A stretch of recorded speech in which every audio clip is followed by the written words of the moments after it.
नमस्कार दोस्तों। आज हम सब बात करने का प्रयास करेंगे कोल क्राइसिस के बारे में। यह अभी के समय में बिग क्राइसिस है, बर्निंग इशूज है। तो इसके पीछे क्या क्या कारण हो सकते हैं, इन्हीं सब बातों पे आज हम चर्चा करने का प्रयास करेंगे, समझने का प्रयास करेंगे। कुछ डाटा है उसको देखने का हम लोग प्रयास करेंगे और जानने का प्रयास करेंगे क्यों ऐसा होता है। तो कोल क्राइसिस यदि देखा जाए तो भारत में 1774 ईस्वी में रानीगंज, जो बंगाल में पड़ता है, वहाँ पे खुदाई सबसे पहले शुरू हुई थी। और इसके बाद फिर जब 1853 ईस्वी में डीजल इंजन का आविष्कार हुआ, जब इंडस्ट्रियल रिवॉल्यूशन हुआ था यूके में, तो उस समय चूँकि यहाँ ब्रिटिश रूल था इंडिया में, तो उस समय उस उत्पादन को बढ़ाकर 1853 के लगभग में 61 लाख टन कर दिया गया था। तो लगभग एक शताब्दी तक, यानी 1774 से लेकर 1853 तक, मानिए एक शताब्दी से कम ही मानिए, इतना दिन तक लगभग उत्पादन उतना नहीं रहा। लेकिन जब यूके और यूरोप में इंडस्ट्रियल रिवॉल्यूशन, औद्योगिक क्रांति जब हुई, डीजल इंजन और जो उद्योग से संबंधित जो संयंत्र है उसको बैठाया गया, तो उसमें कोयला का खपत सबसे ज़्यादा होता है और सबसे सस्ता भी होता है कोयला का खपत। तब उस समय ब्रिटिश रूल के कारण यहाँ से खुदाई बढ़ने लगा कोयला का और एक्सपोर्ट होने लगा यूके के लिए। तो उस समय अंदाज लगाया गया, आज भी वो डाटा है, 319 अरब टन लगभग कोयला भारत के पास है। ये पूरे ऑल ओवर यदि वर्ल्ड में देखा जाए तो 6 देश हैं, उसमें प्रथम स्थान पे यूएस है, उसके पास सबसे ज़्यादा कोयला है। सेकंड पे आता है रसिया सेकंड पे है। इसके बाद थर्ड पे आता है ऑस्ट्रेलिया के बाद चाइना, और चाइना के बाद है इंडिया। तो ये पूरे ऑल ओवर इंडिया, यदि वर्ल्ड भर में देखा जाए तो इंडिया का पोजीशन पाँचवा छठा के लगभग में आता है। इसके बाद यदि हम देखें प्रोडक्शंस के हिसाब से सबसे ज़्यादा कोयला कहाँ प्रोडक्ट किया जाता है का यदि देखा जाए तो चाइना खपत में भी नंबर 1 पूरे ऑल ओवर वर्ल्ड में है, और नंबर 2 में है इंडिया। और इसके बाद इंपोर्ट की बात किया जाए तो उसमें भी चाइना के बाद इंडिया नंबर 2 पे है। और यदि बात किया जाए कंज्यूमर की, यानी खपत, किसके पास खपत कितना है, तो उसमें भी इंडिया नंबर 2 पे है। तो इस प्रकार हम लोग डाटा देखें तो इंडिया और चाइना सबसे ज़्यादा बिग क्राइसिस है। कई महीनों से ये क्राइसिस चल रहा था चाइना के बारे में और इंडिया के बारे में। वैसे देखा जाए तो कोल क्राइसिस ऑल ओवर वर्ल्ड में अभी देखा जा रहा है। जब महामारी आया तो इसमें सबसे ज़्यादा इस क्राइसिस को पुशअप करने में मदद किया, क्योंकि अभी का सबसे बड़ा समस्या इसलिए इसको माना जा रहा है, भारत के पास अभी 135 के लगभग कोयला उत्पादन करने वाला संयंत्र लगे हुए हैं। उसमें एक अनुमान लगाया जा रहा था कि 4 से 5 दिन तक का कोयला बचा हुआ है। उसमें ये देखा जाए तो 31 सितंबर तक 2 कोयला संयंत्र बंद हुए थे, और वही 10 अक्टूबर तक आते आते 30 कोयला संयंत्र बंद कर दिए गए। जो कंपनी थी जहाँ से कोयला माइन किया जाता है, खदान से निकाला जाता है, तो बंद कर दिया गया 30। तो आप सोच सकते हैं कि कितना ये क्रिटिकल सिचुएशंस हैं कोल माइनिंग को लेकर। इंडिया जो कोल खपत करता है और इसके लिए जो कोयला आता है, तो सबसे पहले कोल इंडिया 70% लगभग कोल इंडिया से प्राप्त कर लेता है। लेकिन वहीं जब 28% जो कोयला का मात्रा है वो इम्पोर्ट करता है। तो 28% ही इंडिया के लिए, जो 28% है वही ऑल ओवर इंडिया में सेकंड पोजीशन बना देता है। सबसे बड़ी कारण इसका यहाँ जनसंख्या ज़्यादा है, खपत ज़्यादा है। आज कोयला से जो बिजली बनती है, तो बिजली में भी यदि देखा जाए तो लगभग 70% कोयला ही यूज होता है। और बिजली से सारा कार्य, steel factory, cement factory, construction factory, सब के सब फैक्ट्रियाँ बड़ी बड़ी सब के सब बिजली से चलती है। इसके बाद फिर यदि देखा जाए तो बिजली से रेल, हवाई जहाज़ के जो ऑफिसेस वगैरह, मोबाइल चार्ज, आधुनिक समय में तो ये देखा जाए तो बिना बिजली का जीवन कल्पना नहीं किया जा सकता है। यहाँ तक का पानी भी, बिजली चली जाए तो पानी भी मिलना मुश्किल हो जाता है। इसलिए बिजली तो सबसे ज़्यादा भी ज़रूरी है, इसलिए सबसे ज़्यादा इस पे बिग क्राइसिस चल रहा है। अब यदि बात किया जाए तो क्या कारण है कि ये कोयला क्राइसिस इतना भयंकर रूप ले लिया। कई लोग बताते हैं कि मानसून देरी से आई, इसके कारण खदान में पानी भर गया और कोयला को निकाला नहीं जा सका, जिसके कारण कि ये समस्या देखने को मिला।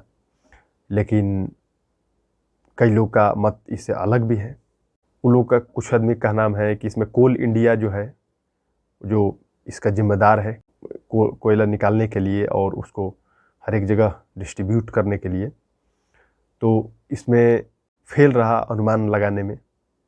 क्योंकि इसमें जब चेक किया गया, एक आंकड़ा निकाला गया, 135 कोल पावर प्लांट में एक निकाला गया रेशियो कि क्या पोजीशन है अभी। तो उसमें क्रिटिकल सिचुएशन और सुपर क्रिटिकल सिचुएशन बहुत सारा खाद्यान्न मिला। अब यह क्रिटिकल क्या है? क्रिटिकल जहाँ 7 से 6 दिन जहाँ पे स्टोर है, और सुपर यदि क्रिटिकल देखा जाए तो वहाँ मात्र 3 दिन से भी कम स्टॉक कोयला का बचा हुआ है। तो ऐसा स्थिति है अभी कोयला का। टोटल यदि देखा जाए 135 संयंत्र में लगभग आधा बंद हो चुका है। दाम के हिसाब से यदि देखा जाए, दाम के अनुसार यदि देखा जाए तो 40% पिछले साल के बनिस्पत 2019 के बनिस्पत इसमें बढ़ोतरी हुआ है कोयला के दाम में। नेमुरा के वाइस प्रेसिडेंट हैं और भारत के अर्थशास्त्री भी हैं, ओरोदीप नंद। उनका कहना है कि ऐसा तो पहले हम लोग इस सिचुएशन का सामना किए हैं, तो इसके लिए ज़्यादा पैनिक होने की ज़रूरत नहीं है।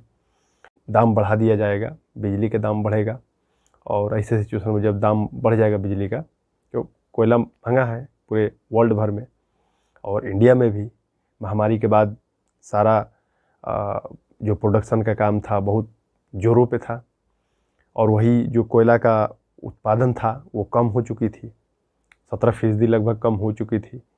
जब बिजली का दाम बढ़ेगा तो उसका ग्राहक पे दबाव जाएगा। इंडिया रेटिंग रिसर्च के विवेक जैन हैं, उनका कहना है कि ये स्थिति बहुत अनिश्चित है। इसको हम लोग को बहुत गंभीरतापूर्वक लेना पड़ेगा। रिन्यूएबल एनर्जी की तरफ उन्होंने इशारा किए। भारत भी अपना प्रतिबद्ध है। जो पर्यावरण में सबसे ज़्यादा यदि आज देखा जाए तो कोयला से ही धुआं पर्यावरण में जा रहा है, उसमें भारत सबसे ज़्यादा है। इससे ज़्यादा चाइना है।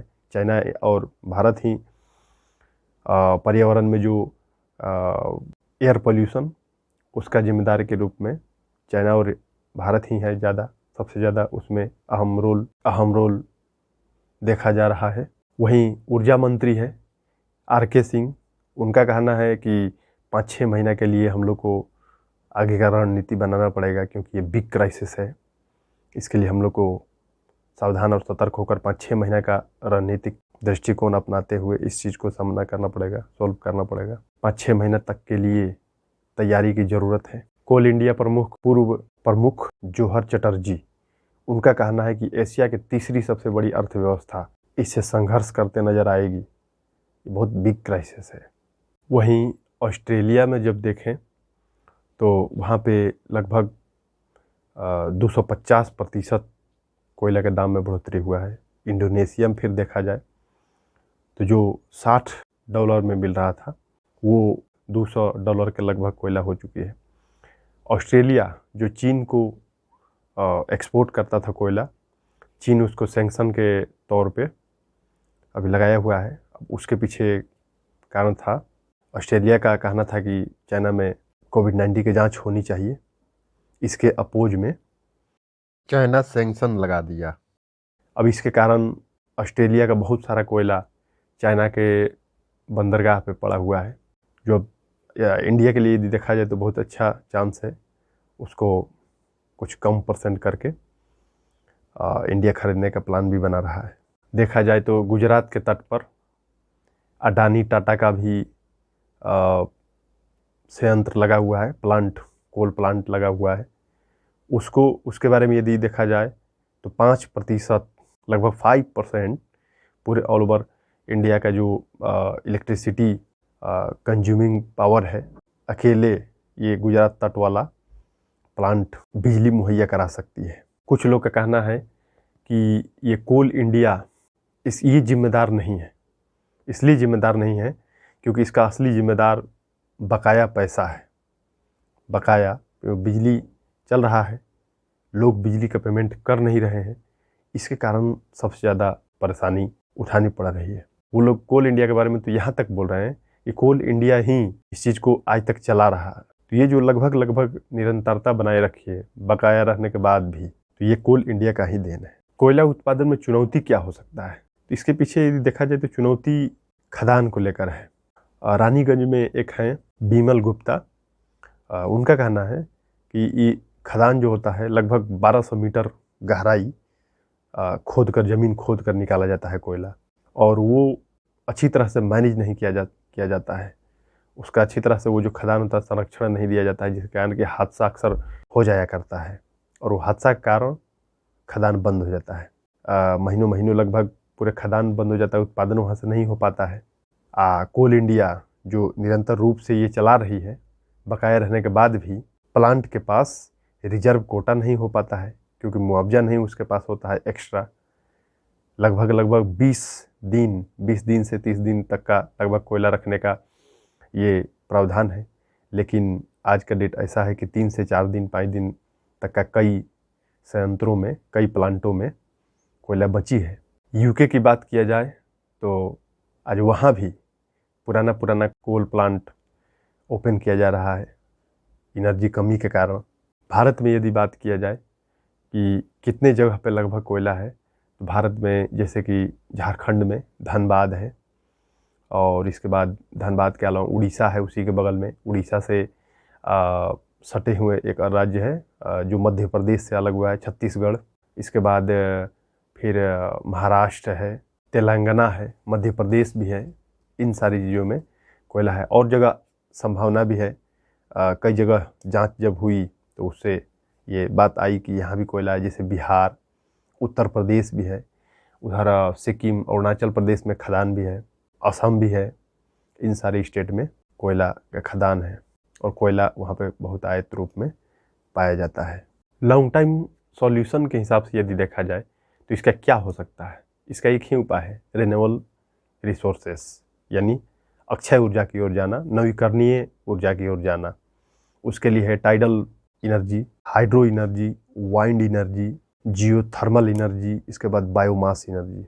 तो ये सारा एनर्जी का प्रयोग करके हम कोयला को बचा सकते हैं। तो फिर हम सब मिलते हैं नए टॉपिक में। तब तक आप सभी को धन्यवाद, शुक्रिया।